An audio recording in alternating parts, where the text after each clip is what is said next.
नमस्ते, मैं डॉक्टर अनीशा गुप्ता हूँ। मैं एक आई स्पेशलिस्ट हूँ। आज मैं आपको बताऊंगी स्क्विंट या भेंगेपन के बारे में। स्क्विंट या भेंगापन आंखों का एक बहुत ही कॉमन तकलीफ है, हर एज ग्रुप में अफेक्ट होती है और काफ़ी ट्रबलसम होता है, काफ़ी खराब लगता है जिसको होता है, क्योंकि 1 आपकी रोशनी को अफेक्ट करता है एंड 2 देखने में खराब लगता है, लोग बहुत टोकते हैं। तो आइए जानते हैं स्क्विंट किस किस तरह का होता है और इसका इलाज क्या होता है। सबसे पहले तो टाइप्स ऑफ स्क्विंट। अलग अलग तरह के स्क्विंट होते हैं। स्क्विंट का मतलब ये नहीं होता है कि एक आंख अंदर जा रही है, ऐसे हो रहा है। हमारी आंखें पैरेलल हैं, जिस भी डायरेक्शन में हम मूव कर रहे हैं ये एक साथ बराबर साथ साथ में मूव करती हैं। दोनों आंखों का बैलेंस ब्रेन में पकड़ा होता है, जिसमें जिस डायरेक्शन में आप देखेंगे दोनों बराबर ही मूव करेंगी। इसका कारण होता है क्योंकि एक आंख की जो इमेज है और दूसरी आंख की इमेज है वो एक ही पॉइंट पे बननी चाहिए, नहीं तो दो अलग अलग इमेज बनेंगी अगर उनका बैलेंस नहीं बैठा है और दो दो दिखते हैं। सो ये भगवान ने हमारे ब्रेन में एक मैकेनिज्म इसी तरह का बनाया है कि दोनों आंखें साथ साथ मूव करती हैं। जब ये दोनों आंखें साथ साथ मूव नहीं करती हैं तो इसको भेंगापन कहते हैं। तो एक आंख अगर सीधी रह रही है तो एक आंख बाहर जा सकती है, जिसको एक्सोट्रोपिया बोलते हैं या डाइवर्जेंट स्क्विंट बोलते हैं। अंदर को जाती है तो उसको इज़ोट्रोपिया बोलते हैं या कन्वर्जेंट स्क्विंट बोलते हैं। ऊपर को जाती है तो हाइपरट्रोपिया और नीचे को जाती है तो हाइपोट्रोपिया। बट ये स्क्विंट का टाइप तभी पता चलता है जब एक आंख सीधी देख रही है और दूसरी आंख इधर उधर कहीं जा रही है। अगर दोनों आंखें एक साथ देख रही हैं, चाहे वो ऐसे हो चाहे ऐसे हो, वो स्क्विंट नहीं है। If they are moving parallelly it's not a squint. Coming to the age group. Age group किसी भी एज ग्रुप में हो सकता है। कारण जरूर अलग अलग होते हैं, सिम्टम जरूर अलग अलग होते हैं। छोटे बच्चों में ज़्यादा कॉमन है। छोटे बच्चों में क्यों कॉमन होता है? अलग अलग कारण होते हैं बच्चों में। सबसे इम्पॉर्टेंट चश्मे का नंबर होना। कुछ बच्चों में चश्मे का नंबर होता है, ज़्यादा बड़ा नंबर होता है जो डिटेक्ट नहीं होता है। खासकर एक आंख में नंबर है, एक में नहीं है, तो बच्चे को पता ही नहीं चलता है। वो आंख देखती रहती है और जो दूसरी आंख है वो अंदर जा सकती है या बाहर को जा सकती है, क्योंकि उसको दिखाई कम दे रहा है। Second common cause in children is muscle imbalance या मसल वीकनेस। उसमें भी यही होता है, कभी कभी आंख अंदर को या बाहर को जाती है। ये प्री मैच्योर बच्चों में, लो बर्थ वेट बच्चों में बहुत कॉमन देखा गया है। रेयर कारण जो होते हैं वो होते हैं फीवर के बाद कई बार बच्चों को मसल में इंजरी या पैरालिसिस हो सकता है, जिसकी वजह से इम्बैलेंस आ सकता है। कई बार कुछ रेयर डिजीजेस होते हैं जिनमें ये स्क्विंट एक्यूटली आ सकता है बच्चों में और बच्चे को पता चलेगा कि हाँ मुझे देखने में दिक्कत हो रही है। बड़ों में भी ये आ सकता है। अगर बचपन से आपको स्क्विंट नहीं है, दोनों आंखें सही हैं, सडनली स्क्विंट आया है, that means there is some new issue that has come. उसके अलग अलग कारण होते हैं बड़ों में। कारण एक हो सकता है कि जो एक आंख में रोशनी बिल्कुल खत्म हो गई हो तो वो आंख बाहर को भागती है, ये एक कॉमन कारण होता है। इसको हम सेंसरी एक्सोट्रोपिया बोलते हैं इन एडल्ट्स। सेकंड कारण होता है डायबिटिक्स में या हाइपरटेंसिव में कोई अगेन पैरालिसिस हो गया, जो नस यहाँ आंख के मसल्स को सप्लाई कर रही है उसमें कुछ गड़बड़ हो गई, उसमें कुछ ब्लॉकेट हो गई।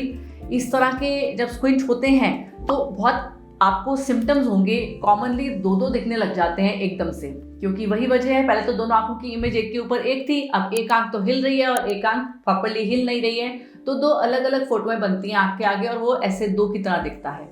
डिपेंडिंग अपॉन द स्क्विंट वो साथ साथ में भी हो सकता है या ऊपर नीचे भी हो सकता है। उसके अलावा ब्रेन में कोई प्रॉब्लम हो, आपका कोई स्ट्रोक हुआ हो, कोई ट्यूमर हो ब्रेन में, कोई एन्यूरिज्म हो, ये सब भी कारण होते हैं, क्योंकि जब वो नसों को सप्रेस करते हैं तो आंख में उसका असर आता है और स्क्विंट की तरह दिख सकता है।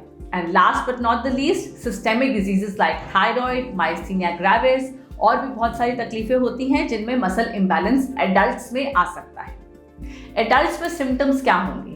Symptoms in adult age I told you would most commonly be diplopia. Patient को लगेगा मुझे दो दो दिखने लग गए, क्योंकि आंख की दोनों की रोशनी बनी पड़ी है और शुरू से आप देख रहे हैं दोनों आंखों से, अब एकदम से एक आंख टेढ़ी हो गई तो दो इमेज बनती हैं। तो सबसे कॉमन कॉज, जो सबसे कॉमन आपको सिम्टम दिखता है वो है डिप्लोपिया या दो दो दिखना, डबल विजन। वो जो डिप्लोपिया है वो एक आंख को बंद करने से गायब हो जाएगा, क्योंकि एक आंख की इमेज तो सही दिखेगी, जब दोनों आंखें खुली होंगी वो तभी दिखेगा आपको। दो दो तभी दिखेंगे जब दोनों आंखें खुली होंगी। बच्चों में on the other hand diplopia is rare, क्योंकि बच्चों में मैकेनिज्म होता है, ब्रेन अभी डेवलप हो रहा है, तो बच्चे जो स्क्विंटेड आई होती है उसकी इमेज को ब्रेन में सप्रेस कर देते हैं, उसको दबा देते हैं।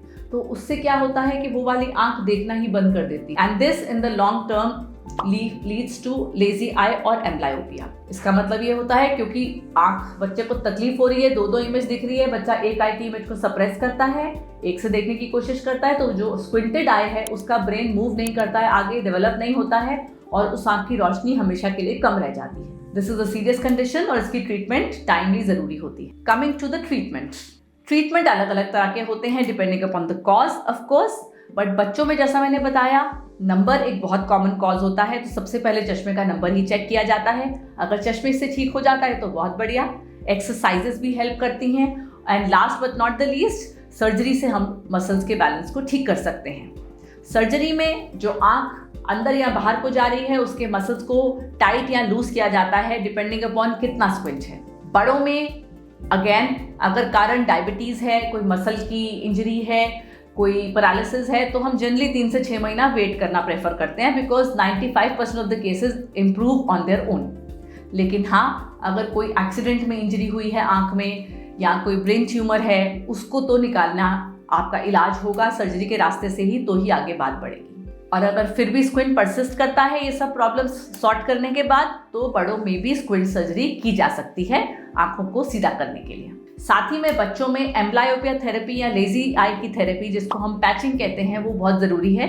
वो स्क्विंट ठीक करने के लिए नहीं होती है, लेकिन जो आंख स्क्विंट कर रही है उसकी रोशनी ना गिरे उसके लिए हम लोग अच्छी आंख को जो है बंद करते हैं जिसको पैच कहते हैं, और दूसरी आंख सीधी कर देते हैं ताकि वो आंख कम से कम देखे तो सही, जब तक हम उसका इलाज सर्जरी से नहीं करते। So patching is not a treatment for squint, it is a treatment for the lazy eye that is developing because of the squint. So squint बहुत सिंपल सी बात नहीं है, बहुत सारे इसमें इफ्स एंड बट्स होते हैं, कारण, एज ग्रुप, कितना कैसा स्क्विंट है, कितना स्क्विंट है, उस सब पे इसकी ट्रीटमेंट निर्भर करती है। सो जब भी आपको कोई प्रॉब्लम हो, स्क्विंट दिखे बच्चे में या बड़े में, उसको इग्नोर नहीं करें, वो इम्पॉर्टेंट है, कोई बीमारी का इंडिकेटर भी हो सकता है और डॉक्टर को ज़रूर मिलें। अगर आपको हमारी वीडियो अच्छी लगी हो इसे लाइक करें, सब्सक्राइब करें and wait for more such videos.